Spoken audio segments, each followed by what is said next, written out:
You know, folks, I have to say, in 50 years or more of cooking beef dishes, this is one of the richest and best tasting beef dishes I've prepared. So here's our mirepoix that we're going to cook up to include with our classical English minced beef on toast before we put the meat in. Okay, what do we have? Well, we're looking for a flavour stack here. So we've got Chinese celery, I'll come back to that in a minute, medium carrot, medium onion, some ginger chopped, 2 cloves of garlic chopped, and a shallot. Looking for a stack, not too worried about the size of my chop because this meat's going to be cooked for a long time and these things will cook down. Now, if you've watched this channel for a while, you'll know I like using Chinese celery. Chinese celery, Apium graveolens is indeed the closest living match to what wild celery, leaf celery, and the ancient Roman herb Apium were before modern breeding completely altered it. They're stronger in phthalides than regular celery. Phthalides are natural flavor enhancers or amplifiers for glutamate, think dashi, and ribonucleotides in meats and vegetables, think the beef stock we're going to use and the beef. And the main thing about these phthalides is, unlike the limonene or pinene in fresh herbs, which rapidly boil off or oxidize during heat exposure, phthalides have a much higher boiling point and they're very structurally stable, so they stick around in the stuff we're cooking. Sorry for the food science lesson. With that, let's get these in the pan, softened up, and then we'll get the beef in. Just in case you're wondering, this is what Chinese celery looks like. Because we're trying to make this minced beef on toast dish as authentic as possible, we are going to soften our vegetables in beef tallow, not oil. Here's the minced beef we're going to be using for our dish today. It's Sam's Club's organic ground beef, 100% grass-fed and grass-finished. Grass-fed may not be regulated, but the term grass-finished is. Costco's is not. This is why I prefer to buy Sam's in this case. I did wonder if it was Australian and hence halal, but it doesn't appear to be. 85% lean, 15% fat. That's about as lean as I like to go on ground or minced beef, because remember, the fat has the flavour. We'll get this in with our mirepoix, add some stock and start reducing it down. Beef all nicely browned and fat rendered. So now we're going to get some stock in here from our beef stock that we made ourselves a few weeks ago. And very gelatinous, and we just put this down into the beef. This gelatinous stock will soon liquefy, and then we're just going to cook it down until we've got beef left, and we'll come back and add 2 more reductions to go. So here's our secret sauce for our minced meat on toast classic British serving. It's dashi, kombu, katsuobushi, shiitakes, crystal geyser spring water, which is closest to Japanese water in terms of mineral quantity. Yes, I know this is Japanese, but I'm also after extracting every ounce of beefy, savoury flavour out of this ground or minced beef dish. So I'm going to put some dashi in it. We'll reduce it down. Sorry if that offends the purists, but that's what we're going to do. A final reduction, if you will, to be added to our minced beef on toast to be reduced is 3/4 cup of red wine. So very mindful that we don't want raw or uncooked wine. We want to get this alcohol content down to about 5%. We're putting this in before the dashi is reduced away to give it a chance to reduce down with the dashi and the rest of the ingredients. So this is our final reduction. We'll just leave this now, stirring occasionally until it's cooked right down. Here we go, folks. This was done. I turned it off about half an hour ago. I don't know if you can see, there's a skin forming already on this. It tells you how rich the gravy is in here. You can see too, as we wipe the pan, there's not much moisture flowing straight in there, so we've got a very rich gravy. I'm going to take this out, put it in a bowl because we've yet to do the toast, the sourdough toast, to serve this over, but I'm going to have a taste and tell you what I think of it. Now, this is the biggest component of this recipe, frankly, is patience. You're going to have 4 to 5 hours invested in this for a pound of mince or ground beef. You can't do this in the instant pot because it has to be reduced. So you need a large open pot to do this with. Concentrating our flavours into each reduction with different additions. I can smell this and I'm slobbering, frankly. So I'm going to put a little bit in a bowl and we'll have a taste. To taste this just to see how it turned out. So let's give it a go. Oh my good Lord. The depth of flavour this minced beef dish goes beyond normal. It's absolutely incredible. Can't wait to serve this over some sourdough toast for you and talk about it properly. See you in a few minutes. Well, folks, I hope you've enjoyed this so far. Before we get on to the toast and the final taste test, we're going to just take a couple of minutes to talk about the history and the genesis of this dish. This dish most recently came to my notice via a video on X of Almanac Restaurant in Glossop that featured their mince on toast dish. You'll see that they feature it heavily in their menus. Next time I'm at the English Kitchen, we may take a drive up there and I'll see what their restaurant's like and let you know. Anyway, the historical evolution of this dish, it actually dates back to the Victorian period, 1860s to 1890s. In Victorian cookbooks, including works following Mrs. Beeton's 1861 Book of Household Management, finely minced beef simmered in stock was classified as a digestible, comforting nourishment for elderly family members or convalescents. If we go to the 1910s to the 1950s, it became a wartime and post-war frugality dish.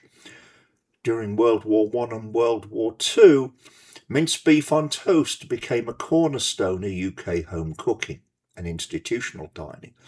By the way, folks, in case you wonder, those in America, meat rationing in England only ended the year before I was born. Well, New Zealanders claimed this dish too. Mince on toast has evolved there into an iconic national staple, frequently served with poached egg or melted cheddar on top. So now we have the modern, high-end British revival. Started with St. John in London, where Chef Fergus Henderson reinstated savoury toasts, including long-cooked minced beef thickened with rolled oats, into the modern London dining lexicon. The Quality Chop House in London, and we've got a copy of their recipe from ZKBK, which you can see here, Treat the dish as a canvas for deep braised ragouts using high collagen cuts, bone reductions. Almanac uses an acid counterpoint, pickled walnuts to cut through some of this heavy tallow toasted sourdough taste. But it does elevate a humble Victorian staple into a complex culinary statement. We've tried to do that too here. Hope you enjoyed it. So here we are, getting ready to make our tallow fried toast. Well, you know I have an issue with this. This is the narrative. It's tallow, it's sourdough, it's toast. No, it isn't. It's fried bread. My mum used to make this all the time for me as a boy. We didn't leave calories in the pot when I was growing up. For those who wonder, meat rationing only ended in England the year before I was born, so I'm very sensitive to waste and food use. So we'll get this tallow hot, we'll toast, in quotes, our sourdough, fry it, then we'll put some of our delicious beef, minced beef on top and tell you what we think. Sourdough slicing, gentle heat, we'll just let it brown, we don't want it to burn. So here's our sourdough toast, which we're going to serve the minced beef on top of. I'll garnish it with a little bit of arugula and we'll give it a taste and let you know what we think. So here we go, folks, all served up on our plate with a little bit of arugula garnish. We're going to give this a taste and tell you what we think. Hello everyone, so let's give this a taste. A little bit chewy. The bread's quite toasty. You know, folks, I have to say, in 50 years or more of cooking beef dishes, this is one of the richest and best tasting beef dishes I've prepared from humble Mince. Really, you need to give this one a try. So with that, folks, thanks for watching. If you've enjoyed this, please like and subscribe. Really does help us out a lot. And please feel free to also leave questions in the comments field. Now, we finished the tasting. This was an awesome dish. Blew me away, quite frankly. I wasn't expecting it to be this good. So we're going to close out with a few minutes conversation on the food science behind this beef dish and why it turned out as well as it did. Okay, folks, so to round out, here's our flavour and technique analysis with a good bit of food science thrown in. This is going to be quite detailed for those of you that are interested, and it is detailed. If I stumble over any of the long words in here that I don't get to pronounce very often, I hope you'll forgive me. Let's start with the beef, which was 85% lean, grass-fed, grass-finished. This brings a distinctly earthy, mineral-rich and slightly gamier flavour profile than grain-fed beef. It has less intramuscular fat, so long braising depends entirely on external gelatin, think our stock, to achieve a velvety coating rather than a dry texture. This beef contains higher levels of omega-3 fatty acids and phytol derivatives than grain-fed beef, which can sometimes produce a heavy or slightly pasture-like aroma during cooking. Now, when we get to the mirepoix, the trace, zingiberine and citral in the ginger coin bind to the lipid oxidation compounds, effectively neutralizing gamey off notes while leaving a clean, elevated finish on the palate. Okay, the mirepoix is important in this, more so than you'd think. Let's think about the Chinese celery. Concentrated in sedanolide, 3-butyl phthalate, and volatile monoterpenes like limonene and celanine. Phthalides act as a cross-sensory flavour enhancer. We talked about this at the start of the video. Via retrosensal olfaction, so it boosts the perception of the beef's natural umami and saltiness without adding extra saltiness. Now, these heat-stable phthalides that you get in Chinese celery survive the long cook time, rounding out the deep, iron-rich flavour of grass-fed beef. Carrots, everybody loves carrots, right? This provides sucrose, glucose, and terpene aromatics like, oh, I'm going to struggle with this one, caryophyllene and pinene. The sugars break down and caramelise alongside the beef. They provide an essential sweet counterweight to the mineral-heavy notes common in 100% grass-fed beef. They also provide natural pectin, which adds a subtle viscosity to long-simmered reductions. Okay, now, what I'll call the layered allium chemistry, because we added 3 alliums here. Yellow onion. When heated, the enzyme allinase breaks down precursor compounds to release organosulfur molecules. During a long cook, these undergo slow Maillard reactions with amino acids in the beef forming thiophene and thiazoles, precise chemical compounds responsible for deep, roasty, savoury flavour. Then we had a banana shallot. They're botanically distinct in their sugar to sulphur ratio. They're actually my favourite allium, by the way. They carry higher levels of simple fructose and unique flavour precursors compared to standardised onions. Minced finely, shallot melts into the fat faster, with caramelised sweet notes that bridge the sharper sulphur of garlic with the heavy savoury bulk of the yellow onion. And talking of garlic, mincing garlic ruptures cell walls, converting alanine into allicin, which quickly break down in oil into diallyl, disulfide, and trisulfide.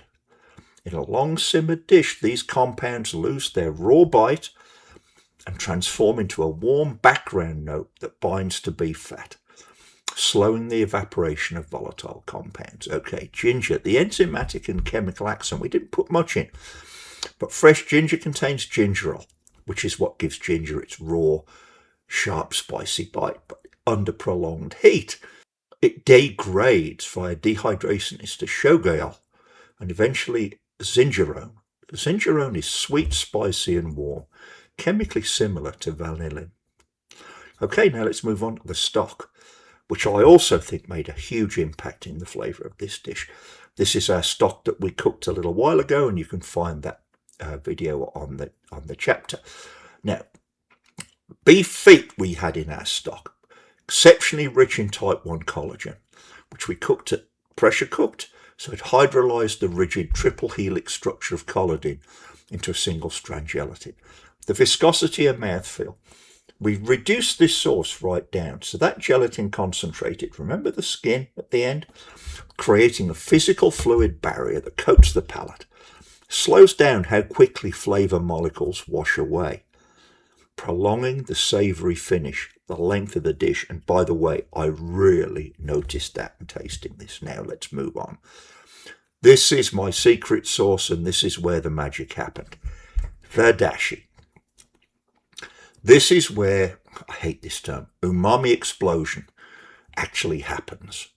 When free glutamate from the kombu binds to the T1R1 and T1R3 umami receptors on your tongue, those receptors actually change shape. When inosinate or guanylate is present too, they lock into adjacent binding pockets, preventing the glutamate from dislodging. This increases the nerve firing rate to the brain by up to 8 times compared to glutamate alone. Beef is already high in inosinate, while dashi from kombu and katsuo bushi, is packed with glutamate and guanylate. When inosinate and glutamate combine, they don't just add together, they multiply umami perception by up to 7 to 8 times. And then, by the way, the inosinate from the shiitakes adds another multiple. So the dashi really is the secret sauce in this dish, in my opinion, but everything helps. So let's get to the end of this. I'm going on quite a bit. Red wine finish. It brings tartaric and malic acids. Beef stock and dashi are heavily skewed towards base savoury and salty profiles. The 3/4 cup of red wine we introduced into this dish brought tartaric and malic acids, which lowered the pH, brightened the heavy fat profile, and cut through the intense gelatin richness. Now the tannin binds. These wine tannins, polyphenols, bind to the soluble proteins in the gelatinized stock and the beef proteins, softening what would otherwise be an astringent puckering sensation, because we cooked the alcohol out too, and turned it into a silky, rounded mouthfeel. And by God, didn't it? Folks, that's the end of the science lesson. If you sat through that, my hat's off to you. But it's important to understand what goes on in these dishes and what made them as good as they really are. Once again, folks, thanks for watching and listening. We really appreciate it.